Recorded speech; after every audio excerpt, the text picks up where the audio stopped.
Nesta sexta-feira, nós vamos exibir a última reportagem da série O Petróleo na Amazônia, um tema que divide especialistas e autoridades. Vale explorar óleo e gás numa área que, em caso de acidente, pode sofrer um tremendo impacto ambiental? Durante toda esta semana, exibimos um material rico produzido pela nossa equipe que foi até o Amapá. O analista de política Caio Junqueira e o repórter cinematográfico Djalma Sena viajaram pelo estado, um dos mais pobres do nosso país. Eles conversaram com quem tem sonho de uma vida melhor com o dinheiro que virá da exploração. Trouxeram histórias de outros projetos que também eram esperança, mas terminaram abandonados. A CNN ouviu pesquisadores e ambientalistas sobre a perfuração de poços na margem equatorial, na foz do Rio Amazonas. Autoridades, moradores, indígenas, cada um apresentou seu ponto de vista e suas preocupações. A Petrobras e outras empresas aguardam o parecer do IBAMA para furar os poços. Hoje, em cima de todas as informações coletadas no Amapá, nós trazemos uma entrevista exclusiva com o presidente da Petrobras, Jean Paul Prates. A companhia já faz um planejamento, uma vez que deve levar de 6 a 8 anos depois de um sinal verde para começar a exploração.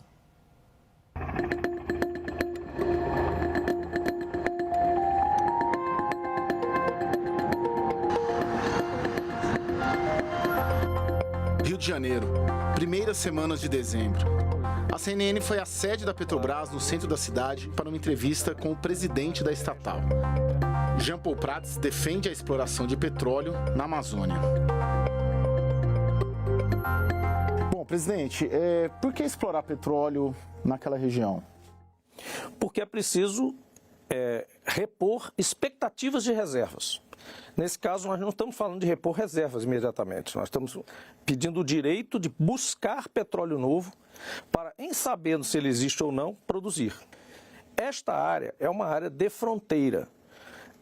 A área de águas rasas já teve perfurações feitas, inclusive, licenciadas, próximas da costa, algumas praticamente dentro do mangue, no Amapá e no Pará.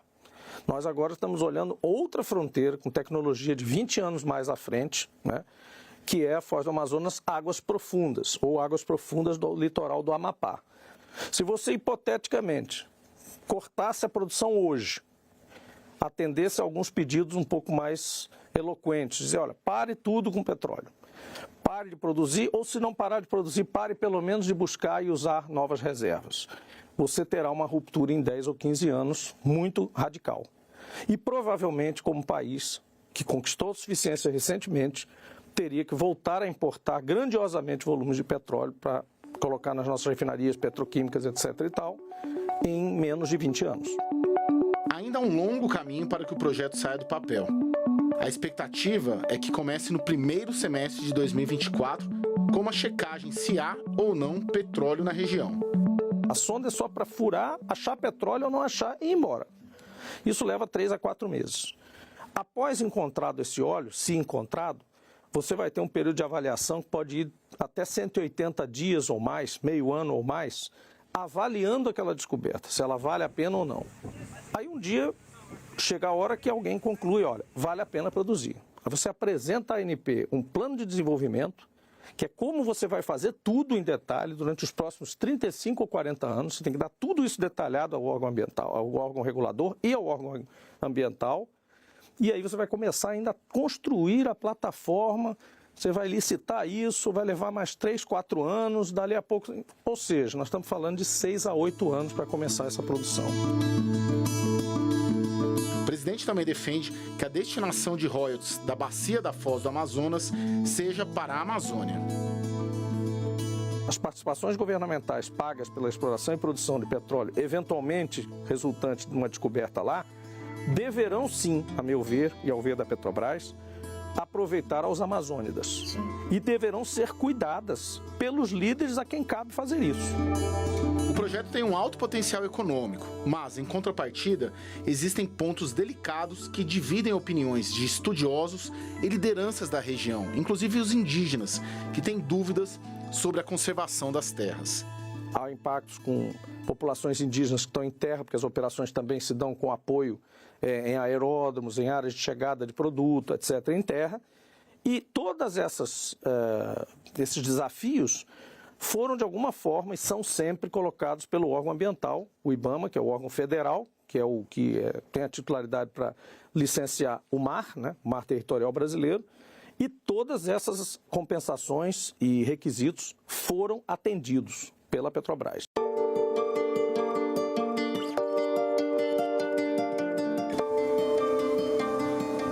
Presidente, bom, você sabe, eu fiquei lá 10 dias.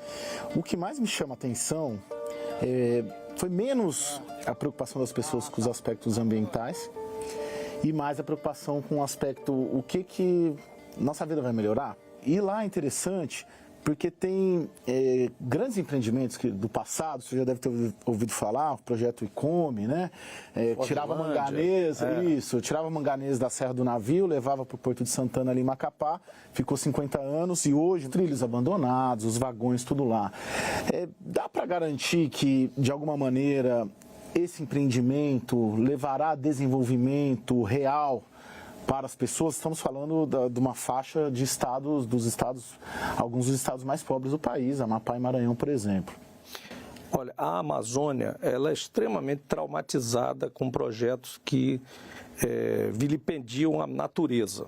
Ela é traumatizada porque milhões de projetos desses aconteceram, pequenos, grandes, alguns bastante globalizados até, e em várias décadas, talvez séculos, né, se tentou explorar a floresta ou de alguma forma introduzir projetos grandiosos na Amazônia e eu diria que a maior parte, grande maior parte mesmo, não deu em nada ou deu em grandes decepções. Nós estamos falando de uma coisa a 580 quilômetros da Foz e a 120, 180 quilômetros da própria costa do Amapá. Uma área, como nós já temos o hábito de fazer atividades, 400 quilômetros para dentro do mar, no pré-sal. São atividades extremamente cautelosas. É uma tecnologia praticamente de foguete, é coisa que você levar lá para 7 quilômetros abaixo da plataforma para buscar petróleo, produzir petróleo. O presidente fala sobre os riscos dessa operação na margem equatorial e aguarda um parecer do IBAMA. O Instituto afirmou à nossa produção que analisa o pedido de licença feito pela Petrobras e reforçou a necessidade de terem avaliações mais amplas e detalhadas na região. Toda operação de petróleo, como toda operação de mineração, como toda operação de hidrelétrica, como toda operação mesmo de energia eólica, você tem risco, tem aerojador que tomba eventualmente, tem toda a operação, toda a interferência do ser humano para buscar energia na escala que ele precisa, interfere no ambiente. A questão é saber se esse risco vale a pena, compensa, e se de alguma forma você tem uma receita e uma riqueza, não só energética, como eventualmente de royalties, participações governamentais, empregos gerados e circulação de dinheiro na economia, que sobrepude, que compense, né, e que ainda pague as compensações socioambientais por fazer aquela interferência. No caso da Foz do Amazonas, a gente tem certeza que com mais de 3.000 poços furados em alto mar, em águas profundas, sem nenhum incidente ambiental, o risco é baixo. Além de mais, soma-se a isso o fato das correntezas, de todo o processo que nós estudamos e mostramos ao IBAMA, ter com uma probabilidade muito baixa de que, havendo eventualmente um vazamento, ele chegue à costa.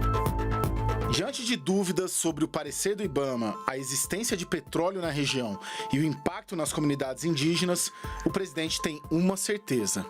Acho que isso é uma decisão que vem também do que a gente apresenta.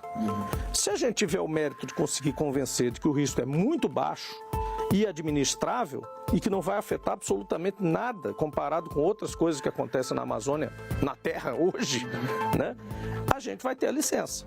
E se a gente não tiver a licença, será uma decisão do Estado brasileiro que nós vamos respeitar, porque é um Estado soberano e nós temos que partir então para outras fronteiras e buscar nosso ofício em outros lugares.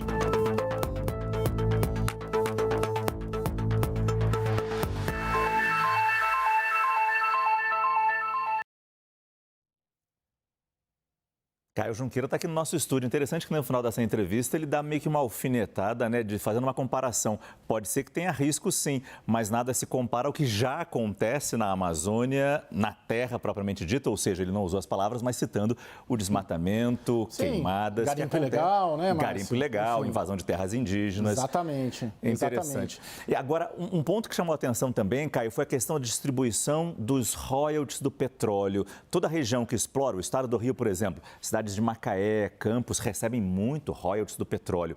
Você percebeu que na fala dele agora poderia haver uma divisão diferente desse lucro, desse dinheiro? Isso, exatamente. Isso é o que mais me chamou a atenção nessa conversa lá no Rio de Janeiro, semana passada, né, Márcio? Foi o que ele admitir, né, a gente coloca essa situação, que ele conhece também, né, de uma preocupação muito grande com o aspecto humano, né? Nesse debate todo tem a preocupação ambiental, claro, e isso em toda essa reportagem, essa série, na viagem lá para o Amapá, me chamou a atenção. A gente sabe da preocupação com o meio ambiente, mas a preocupação das pessoas com o aspecto humano, com o aspecto social.